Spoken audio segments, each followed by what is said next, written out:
Hello, I'm Nathan Martin with the Divine Pollination Hive and the UnityProcess.com. In today's video, I'm going to be discussing how we can consciously create our lives and how we can tap into both our light side and dark side to do that. If this is something that interests you, stay tuned.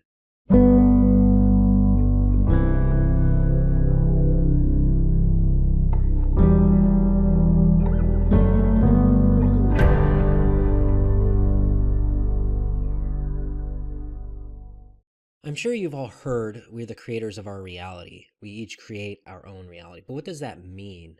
How are we creating our reality, and how can we do so intentionally? Additionally, how does our psychological makeup contribute to the quality of our creations? Are our creations pure or are they impure? And so to look at this, what we first need to look at is, well, what is conscious creation? First of all, we need to look at reality generation. In reality generation, we first think about an idea, then we feel it, and then we act upon it. And then we get the feedback of the experience that feeds back to our thoughts so that we can then make course corrections as necessary. The way that conscious creation works besides reality generation is a little bit different. It's using that process, but now we're going to actually look at the dynamics within that process.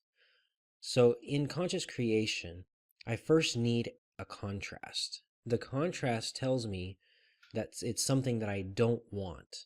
So I go to an experience and I experience something I don't want, and that pulls the rubber band back a little bit. And then if I keep experiencing this thing that I don't want, it gets pulled back further and further and further. And if I go into the different angles of that which I do not want, and I really start researching and going into like maybe the state of the world and how I don't like what's really going on in our world, and I become more and more aware of what's going on in the world, then I can stretch that rubber band back even further. And what that does is now if I stay stuck on that and I try to be an activist and I try to force it to change, I'm really not being a conscious creator. I'm just fighting that which I don't like. But as a conscious creator, we then have to shift our focus to the desire that is conceived from the contrast. So from all contrast, desire is conceived. So now I have this new desire, like, for example, if I'm homeless, then I will start to experience a contrast between being homeless and having a home.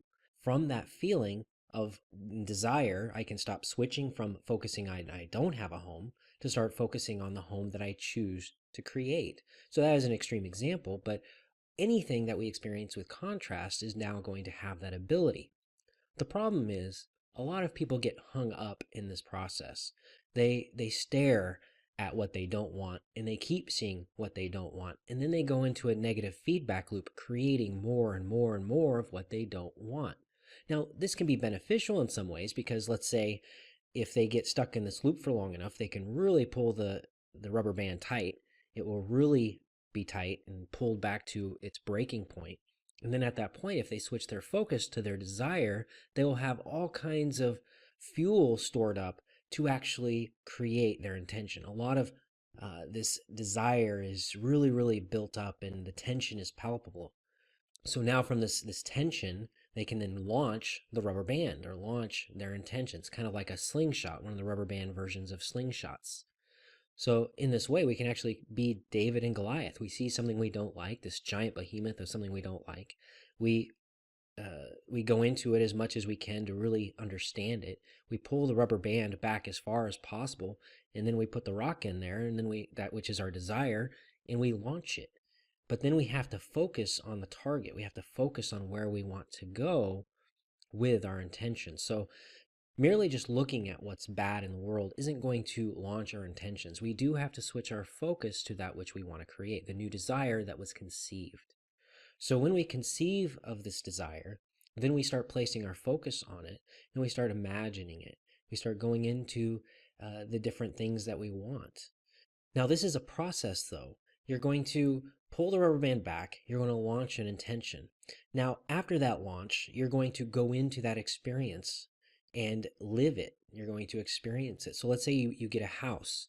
Now, this house is satisfying for a little bit, but then after a little while, you realize, oh, this isn't exactly what I wanted. I wanted a fireplace, and I wanted it maybe a little bigger. I need a second bedroom for a child. Because also, I'm not necessarily satisfied with the family size. I want to build that too. I have the contrast of not having any children. And my wife and I, we want to have a child. So then I'm going to pivot, see the contrast again, and then launch into a new creation. And so every time I experience the contrast of what I don't want, I can then use that as the fuel to create something even more grand, or even, more expansive. So I'm expanding my desires. It's not that we should downsize. That's the response to consumerism. Minimalism has its place when you're trying to get out of the addiction of consuming.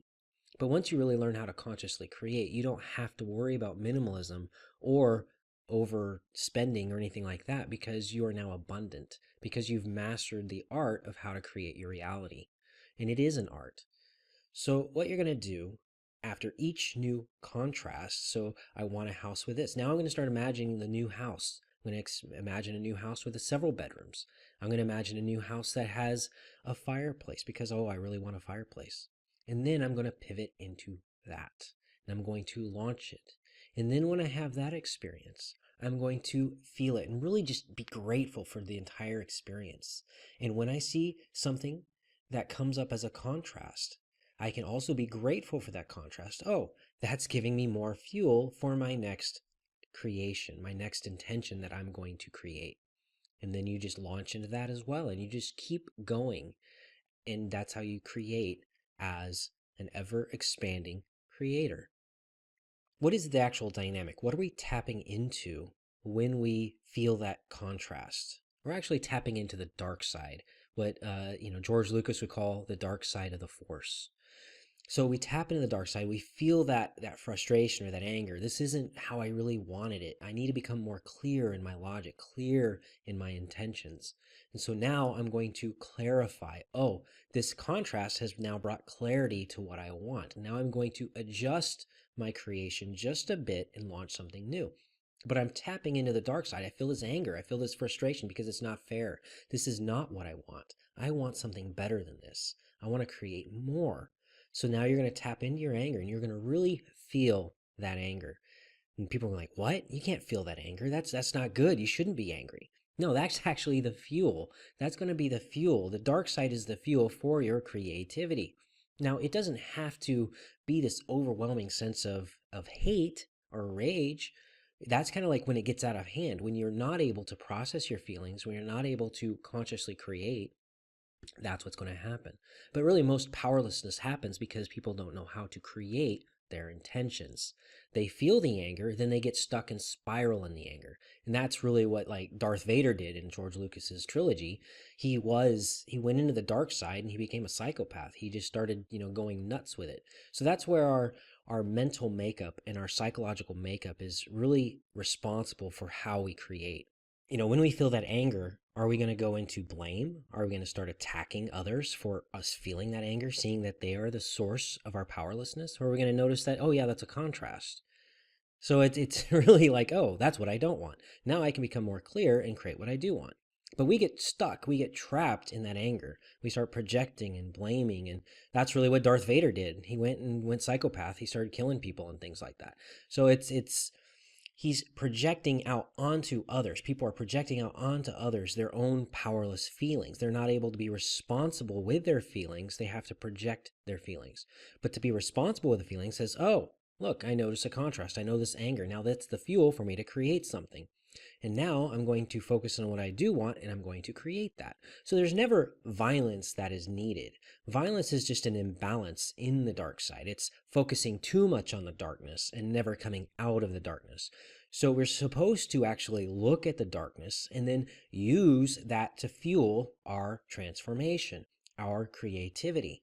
We're going to see what we don't like. We're going to imagine what we do want, our desire that was conceived once we saw what we don't like, and then we're going to create that. And if we are a psychologically whole being, if we've differentiated ourselves from the collective unconscious, if we've really worked to become a psychologically whole and individual, then we're going to be able to then create something amazing with our surroundings, with our environment, with our world.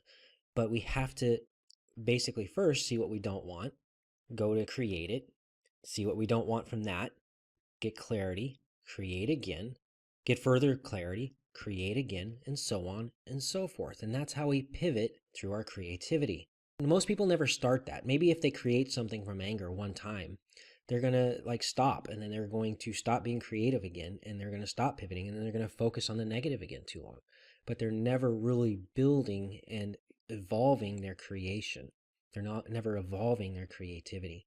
And so I've done this dozens and dozens of times, and it's a process that I've really begun to master within myself. And it's really not about, being a millionaire or that kind of thing. Although, I mean, you could conceivably be a millionaire from this process. I'm just saying that, I mean, you create your relationship, you create your insights. When you're using your logic, you're creating a new structure within your own mind. So this whole thing is a creative process. So it's very important to realize that everything is a creation. Everything we're thinking, we are creating. And so, when we're feeling that anger, we have this energy building up inside of us that we can then use.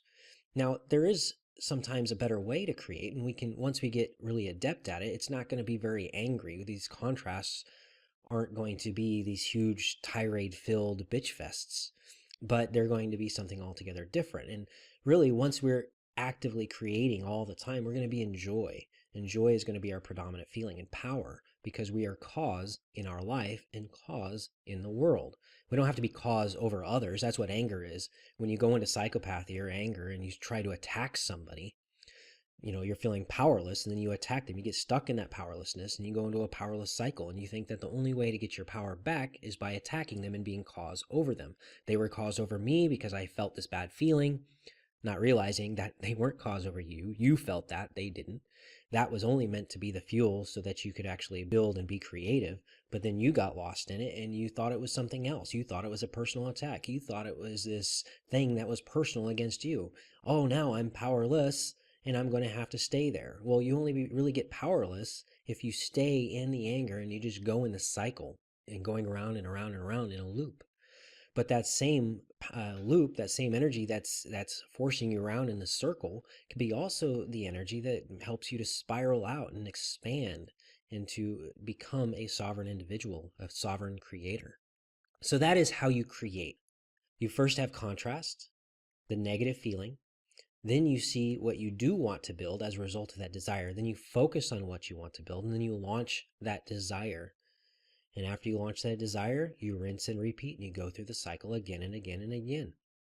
If you're having problems with this process, it's because you have to do some psychological work. You need to work on your baggage. You need to work through your issues. The more psychologically whole you are, the more pure your creations will be. But purity is a matter of perspective as well, because it's a process. You have to get through things. You have to really clarify. You have to know what you want. You have to deepen. You have to expand the breadth. You have to do all these different things in your logic when you are creating something. You have to assess what you've created and then try again. Not even try again, but build upon the last creation. And we can do that, but we have to be psychologically whole. We have to realize that we are the creators of our universe and nobody around us is. If you enjoyed this video, please click like. If you're not already a subscriber and would like to keep up to date on my videos, please subscribe. If you have any comments or questions, please leave them in the comments section below. I'm Nathan Martin with the Divine Pollination Hive and the UnityProcess.com. Be safe, be sovereign, be well.